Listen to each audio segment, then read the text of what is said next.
नमस्कार। प्रभा साक्षी news network के खास कार्यक्रम विश्व खबरों में आप सभी का स्वागत है।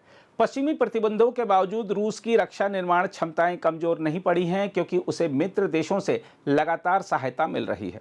हम आपको बता दें कि एक रिपोर्ट में सामने आया है कि चीन द्वारा बनाए गए इंजन छद्म कंपनियों के माध्यम से इंडस्ट्रियल रेफ्रिजरेशन यूनिट्स के रूप में रूस भेजे जा रहे हैं। इसका मुख्य उद्देश्य पश्चिमी देशों द्वारा लगाए गए कड़े प्रतिबंधों से बच निकलना है।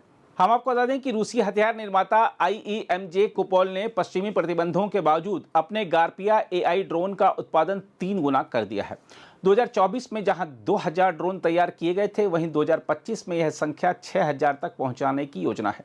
हम आपको बता दें कि रिपोर्टों के मुताबिक अप्रैल 2025 तक रूस 1500 से अधिक ड्रोन यूक्रेन में भेजकर नागरिक और सैन्य ठिकानों पर हमले करवा चुका है।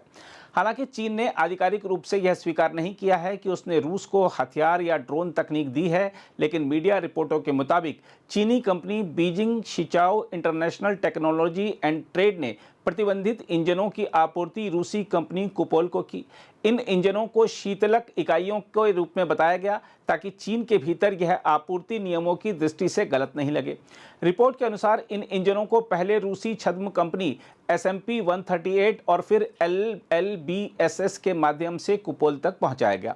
यह पूरा तंत्र चीन की सरकारी एयरलाइनों सिचुआन एयरलाइंस और चाइना साउदर्न एयरलाइंस के माध्यम से संचालित हुआ, जो यह दर्शाता है कि चीन की राज्य नियंत्रित संस्थाएं भी इस प्रक्रिया में अप्रत्यक्ष रूप से शामिल हैं। हम आपको बता दें कि हाल ही में यूरोपीय संघ और अमेरिका ने रूस के रक्षा उद्योग को कमजोर करने के लिए कई प्रतिबंध लगाए थे, जिनमें चीनी कंपनियां जैसे जियामिन लिम्बैक एविएशन इंजन कंपनी भी शामिल है।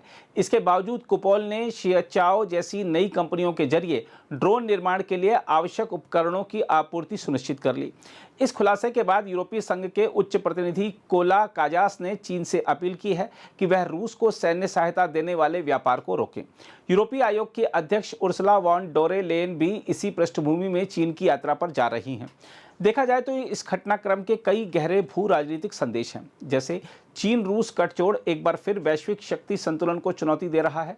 साथ ही यूरोप की सुरक्षा सीधे तौर पर इस छद्म सहयोग से प्रभावित हो रही है। साथ ही चीन की दोहरी नीति और रूस चीन सहयोग भविष्य में भारत की सामरिक स्थिति पर भी असर डाल सकता है।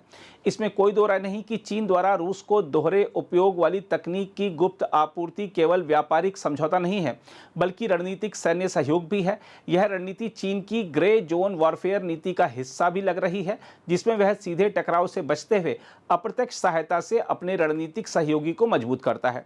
हम आपको यह भी बता दें कि यूक्रेन युद्ध के चलते लगे पश्चिमी प्रतिबंधों ने रूस की हथियार उत्पादन क्षमता को बाधित करने का प्रयास अवश्य किया है, लेकिन वास्तविकता शुरू से ही उलट दिखाई दे रही है।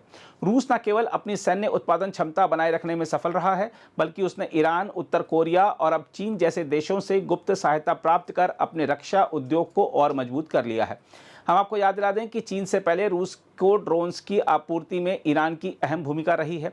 शहीद श्रेणी के कामिकाजी ड्रोन जिन्हें ईरान से रूस को भेजा गया, उन्होंने यूक्रेन के ऊर्जा ढांचे को भारी नुकसान पहुंचाया था। इसके अलावा उत्तर कोरिया द्वारा गोला बारूद और मिसाइलों की आपूर्ति की खबरें भी पश्चिमी एजेंसियों के हवाले से सामने आ चुकी हैं।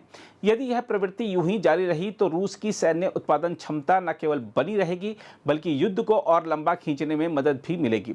साथ ही यह वैश्विक सुरक्षा व्यवस्था को चुनौती देने वाला एक नया उदाहरण बनेगा, जिसमें राज्य प्रायोजित नेटवर्क प्रतिबंधों की अवहेलना करते हुए प्रत्यक्ष युद्ध को अप्रत्यक्ष सहयोग से हवा दे रहे हैं।